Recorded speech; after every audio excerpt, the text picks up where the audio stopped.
Good afternoon everyone, মৌসুমি লাইফস্টাইলের আরও একটি ব্লগে তোমাদের স্বাগত। আর বুঝতেই পারছ রান্না করতে চলে এসেছি, কিন্তু নিশ্চয়ই মনে হচ্ছে যে আফটারনুন বলছি মানে দুপুরবেলা। অবশ্য তোমরা এর আগের ভিডিওটা ঠিক এর আগে পর্যন্তই পেয়েছো, তাহলে এই ধরনের রান্না কেন? চলো সব তোমাদের সাথে আজকে আমি শেয়ার করব। দিয়েছি, আর হ্যাঁ সেদ্ধ আলু দিয়েছি, আলুটা একটু সেদ্ধ করে নিও। আর আমার মাম্মিটি না এক হাত দিয়ে ক্যামেরা ধরেছি তো উল্টে যাচ্ছিল। আমার মাম্মিটি না মানে ভাত ভাজা বলো, তারপর চিড়ের পোলাও সব কিছুতে সেদ্ধ আলুটা খুব পছন্দ করে। আচ্ছা, আর এদিকে বসিয়েছি ডিম সেদ্ধ। আজকে বাচ্চারা দুপুর আর এখানে চিড়েটা ভিজিয়ে রেখেছি। হ্যাঁ দেখাই। আচ্ছা, এখানে এই যে বাদাম ভেজে রেখেছি। আর চলো দেখাই মিঠি কি করছে। দেখো, যারা মিঠিকে ছোট বলো তারা কিন্তু ছোট নয়। ওই দেখো ময়লা জড়ো করে রেখেছে, ঘর ঝাড় দিচ্ছে কিন্তু মিঠি। ওই দেখো ঝাড় দিয়ে বেরিয়ে আসছে। দরজাটা বন্ধ করে দাও মা, ঘরটা ঠান্ডা বন্ধ হয়ে যাবে। যারা কিন্তু মিঠিকে ছোট বলো, মিঠি কিন্তু ছোট নয়। মিঠি কিন্তু অনেক কাজ শিখে গেছে না মা। ও নিজেই, আমি ঘর ঝাড় দিতে গেছিলাম জোর করে, ও ঝাঁটা নিয়ে নিয়েছে। ও নাকি ঘর ঝাড় দেবে, আমি রান্না করছি, ওর দিদি পুজো করছে, তাই ও কিছু কাজ করা ওর দরকার। সেই জন্য ও স্নানের আগে ঘর ঝাড় দিয়ে তাই স্নান করবে, তাই তো। মিঠি কিন্তু বড় হয়ে গেছে। মিঠি বিছানা গোছাতে পারে, মিঠি ঘর ঝাড় দিতে পারে, বই গোছাতে পারে, তাই না মা? ওয়ার্ড্রবও গোছাতে পারে। মিঠি কিন্তু বড় হয়ে গেছে। তো তোমাদের মনে হতেই পারে দুপুরে এই ধরনের খাবার কেন? এটা কিন্তু আমাদের দুপুরের খাবার। হ্যাঁ, তবে ডেফিনেটলি ভাত না খেলেও বাচ্চাদের ইনকমপ্লিট পুষ্টি দেবো না। তবে কি করছি না করছি সবটাই তোমাদের সাথে শেয়ার করব। চলো দেখতে থাকো, আমি দেখি আর কি কি করি। স্নান দান কমপ্লিট। এর মাঝখানে আর ভিডিও করতে পারিনি, তার কারণ হলো রান্নাবান্নাও হয়ে গেছে, তোমাদের সাথে শেয়ার করবো। অবশ্যই করতে পারিনি কারণ ভিডিও আপলোড করছিলাম। কি জানি কেন এত স্লো আপলোড হচ্ছিল। এক্সপোর্ট হতেও প্রচুর টাইম লাগলো, আপলোড হতেও প্রচুর টাইম লাগলো মাঝখানে, সেই জন্য ক্যামেরা অন করতে পারিনি। তার মধ্যে খাবার করে নিয়েছি। তো তোমরা দেখলে অবাক হয়ে যাবে, আজকে খাবারটার ধরনটাই পুরো আলাদা। সব সময় না ভাত, মাছ, ডাল, মাছের ঝোল এসব খেতে ভালো লাগে না, হচ্ছে একটু অন্যরকম খেতে ইচ্ছা করলো। আর যেহেতু আজকে তোমাদের দাদা বাড়ি নেই, তাই সেই সুযোগে সদ্ব্যবহার করলাম। আর আমার বাচ্চারা তো কোনো ব্যাপারই না, যা খাওয়াবে তাই খাবে। বাপিকে ফোন করছি, বলছে বাপিকে ফোন করছি, মা পাশ থেকে বলছে বাড়ি চলে আসতে। তার মানে তোর এটা ইচ্ছা ছিল না? তুই কিন্তু বলেছিস আমার তো ইচ্ছা আছে, আমার তো ইচ্ছা আছে, দেখেছো। চলো শেয়ার করি। দুটো নয়, 4 জায়গায় খাবার আছে। মাম বলছে দুটো বাটি কী করে হলো? মা একটা জিনিস করার কথা ছিল, কিন্তু এত কিছু কী করে হয়ে গেল? এই যে চিড়ে পোলাওটা, মিঠি আবার একটু হলুদ দেওয়া চিড়ে পোলাও পছন্দ করে, তাই হলুদ দেওয়া। ও বাবা, এইসব তো আউট অফ সিলেবাস। সেদ্ধ ডিম, এটা আমি আমি খাবোই না। ওই হলুদগুলোই শুধু খাবো। ফল বলে হলুদগুলো খাবো, সবই খেতে হবে মা। ও বাবা, বাবা, সিমাই সিমাই দেখো, এই দেখো এখানে একটা হলুদ জিনিস আছে, হ্যাঁ এখানে একটা হলুদ জিনিস আছে, এখানে একটা হলুদ জিনিস আছে, শুধু এগুলো খাবো, অন্য কোনো কালার নয়। দেখো মাছ ভাত ডাল রান্না করবো না, কিন্তু তা বলে তো পুষ্টির সাথে কম্প্রোমাইজ করবো না। সেই জন্য সব কিছুই করেছি, কিন্তু অন্য ধারার খাবার। এবার কথা হলো, এই জন্য আজকে একটা জিনিস বুঝলাম, বিদেশের লোকেদের কেন মানে পুষ্টি থাকে অথচ খাবার কম করতে, মানে খাবার করতে সময় কম লাগে। আমরা বাঙালিরা রান্নাঘরে বেশি টাইম কাটিয়ে ফেলি। দেখো ঘেমে গেছি, এগুলো নিতে নিতে কথা বলি। হ্যাঁ, ওই ঘরে নিয়ে যাই। রান্নাঘরে বেশি টাইম কাটিয়ে ফেলি, তোমরাই বলো না। আমরা যা রান্না করি দিনে 3-4 ঘন্টার কম আমাদের রান্নায় কিন্তু সময় যায় না। এ ঘরে এসি চলছে তো, তাই এ ঘরে খাবো। কেন? এ ঘরে এসে ড্রাই খাবার তো আমাদের কিন্তু রান্নাঘরে বেশি সময় কেটে যায়, যেটা বিদেশের মানুষরা রান্নাঘরে এতটা সময় কাটায় না। তারা কিন্তু মানে নিজেদের কাজে সময় দেয় বেশি, কিন্তু তা বলে কি তাদের পুষ্টির ঘাটতি পড়ে? তা তো পড়ে না বলো, ওরাও তো খাওয়া দাওয়া করে ঠিক করে। Thank you. তাহলে বুঝতে পারছো আমরা আমাদের সময়টা কতটা রান্নাঘরের পেছনে ব্যয় করি আর কাজের মধ্যে কম। তবে হ্যাঁ, অবশ্যই এটা আমি করতাম না, আজকে করেছি বলে এটা বলা কাজ না। আমি তো জানোই ভাত খেতে একদমই ভালোবাসি না। তোমাদের দাদাও, আমি একসময় ভালোবাসতাম, আর তোর বাবা একসময় ভালোবাসতো না, একদমই ভাত পছন্দ করতো না, রুটি পছন্দ করতো। দিনে 3 বেলা যদি রুটি দেওয়া হতো তো 3 বেলায় রুটি পছন্দ করতো। যে মিঠে এসে গেছে, কি কিন্তু এখন ব্যাপারটা উল্টে গেছে, তোমাদের দাদা একটু ভাত না হলে সে চলে না, জানি প্রচুর তার খাটনি, সেই জন্যই হয়তো ক্যামেরাটা ইয়েতে রাখলাম খাটের উপরে। তো খাটনি প্রচুর প্রেশার পড়ে, সেই জন্য হয়তো একটু ভাত না খেলে গায়ে বলটাও পায় না। আর সেই সুযোগটাকে আমরা কাজে লাগাই। আজকে মেয়েরাও বললো, বিশেষত মাম বলছে মা ভাত খাবো না দুপুরে। আমি কেন খাবি না? না অস্বস্তি হচ্ছে, আইটাই হচ্ছে। আর আজকাল মিঠিও ইচ্ছা করছে না, আজকাল মিঠিও এই কথাটা শিখেছে, ভাত খাবো না, অন্য কিছু খাবো। তো যাই হোক, সবার কথা, রুটি খেতে তাও ঠিক আছে, বুঝতে পারছো? মিঠি এই ওর জলটা অল্প ঠান্ডা মেশানো আছে, খেও না। এবার সকালে ওরা একটা রুটি খেয়েছে, মিঠি একটা, মাম দেড়খানা, আমি একটা খেয়েছিলাম, পরে আবার মিঠি রেখে দিয়েছে, সেখান থেকে আবার অর্ধেক নিলাম। এই করে মামের দেড়খানা খাওয়া হয়েছে, আমার দেড়খানা খাওয়া হয়েছে, মিঠি একখানা।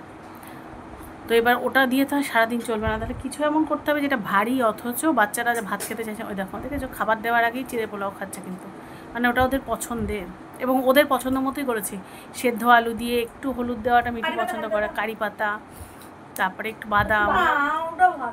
বাদামটা মাম ভালোবাসে না, কিন্তু বাদামটা আবার মিঠি ভালোবাসে, মামকে একটু বাদাম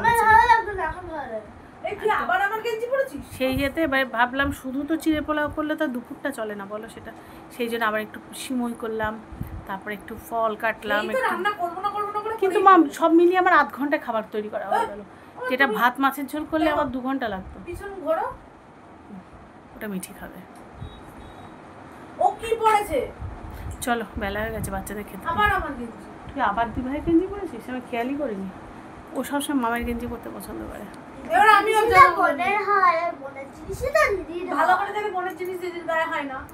চলো খেতে দিই।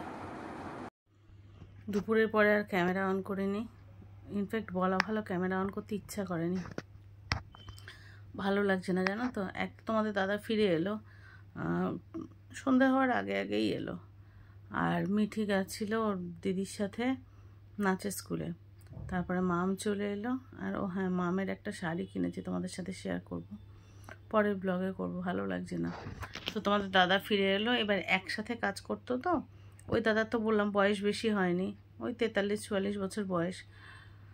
তো ফিরে এলো, এবার একসাথে কাজ করতো, তো প্রচণ্ড সে ভেঙে পড়েছে। আর তোমাদের দাদাকে তোমরা সামনে থেকে দেখে কতটা কি মনে করো আমি জানি না, ওপরে ওকে দেখে মনে হয় অনেক শক্ত, কিন্তু আসলে ও খুব নরম, ভেতরেও সাংঘাতিক নরম। আসলে সেই ছোট্টবেলায় বাবা মাকে হারিয়েছে, তো কারো মৃত্যুটা নিতে পারে না। আর যে মানুষটার সাথে এতদিন কাজ করেছে, হঠাৎ করে সেই মানুষটার স্মরণ সভা, তারপরে নিজে হাতে করে তার জন্য সব ফুল কিনেছে, জানো তো, প্রচুর ফুল কিনেছে, হাওড়া থেকে নিজে হাতে করে ফুল কিনেছে। তো সেই সব মানে ইয়ে করে সাংঘাতিক পরিমাণে ভেঙে পড়েছে, সাংঘাতিক। এটাই আসলে বুঝতেই পারছো, নিজেদের পরিবারে এমন একটা মানে টালমাটাল সিচুয়েশান, তারপর ছোটোবেলায় বাবা মাকে হারিয়েছে, ও কোনো হারানো জিনিসটাকে নিতে পারে না, প্রচণ্ড ভেঙে পড়ে। আমি বরং অসুস্থ মানুষ হয়েও আমি যতটা সহজে নিই, আমি আর ওকে বোঝাচ্ছি যে দেখো উনি যে শারীরিক যন্ত্রণার মধ্যে দিয়ে যাচ্ছিলেন, সেখান থেকে হয়তো মুক্তি পেয়েছেন, ওনার ভালো হয়েছে। কারণ আমরা যারা অসুস্থ তারা জানি প্রতি মুহূর্তে এতটা কষ্ট সহ্য করাও অনেক বেশি কষ্টের, কিন্তু সাংঘাতিক ভেঙে পড়েছে, সাংঘাতিক। তাকে বরং বোঝাতে গিয়ে আমার আরও সময় চলে যাচ্ছে। তো সেই জন্য ভালোও লাগছিল না আমার, কারণ তোমার দাদার একটা স্বভাব আছে স্পিকারে দিয়ে কথা বলা, বাড়িতে থাকলে স্পিকারে দিয়ে। তো ওই দাদা যখন ফোন করতেন স্পিকারে, তো স্বাভাবিকভাবেই শুনতাম কথা কি বলছে না বলছে, খুব ভালো সম্পর্ক ছিল, সে এমন করে বলতো যেন নিজের ভাই। তারপরে আজকে তোমার দাদা যে কাজটা করে আর কি, তো এই পজিশানে একসময় উনি হোল্ড করতেন। উনি অসুস্থ হওয়ার পরে তোমাদের দাদার অন্য পোস্ট ছিল, তো অসুস্থ হওয়ার পরে তোমাদের দাদাকে এই পোস্টটা দেওয়া হয়। মানে এই পোস্টটা হচ্ছে ওই যে দাদা মারা গেছেন উনি হচ্ছেন যিনি ওনার, তার ভাই। তো তোমাদের দাদা অন্য পোস্টে ছিল, এই দাদা যখন অসুস্থ হয়ে পড়েন প্রচণ্ড বেশিভাবে, মানে উনি আর আসতে পারেন না, তখন তোমার দাদার সাথে ওতপ্রোতভাবে উনি কাজ করতেন, কিন্তু ডাইরেক্ট তোমার দাদা এই পোস্টটা হোল্ড করতো না, তখন এই পোস্টটা তোমার দাদাকে দেওয়া হয়। এবং ওই ফোন করে করে কোথায় কী সমস্যা হচ্ছে না হচ্ছে, তারপরে যেহেতু অর্গানিক প্রোডাক্ট তোমাদের বলেছি, সেই প্রোডাক্ট চেনার উপায়, গুণগত মান বজায় রাখা, এই সমস্ত কিছু তোমার দাদা ওনার হাত থেকে কাজটা শিখেছেন বলতে পারো। কারণ আমরা এক ধরনের কাজ করে অভ্যস্ত, আর এখানে তোমার দাদা একটু অন্য ধরনের কাজ করছে। তো সেই সমস্ত কিছু মিলিয়েও একটু ভেঙে পড়েছে, তাই সেই মুহূর্তে আমার মনে হয়েছিল ওকে সাপোর্ট দেওয়াটা অনেক বেশি জরুরি। তাছাড়া আমার নিজেরও খুব বেশি একটা প্রবলেম হচ্ছে, আমি কারোর সাথে শেয়ার করছি না, আসলে কত শেয়ার করব।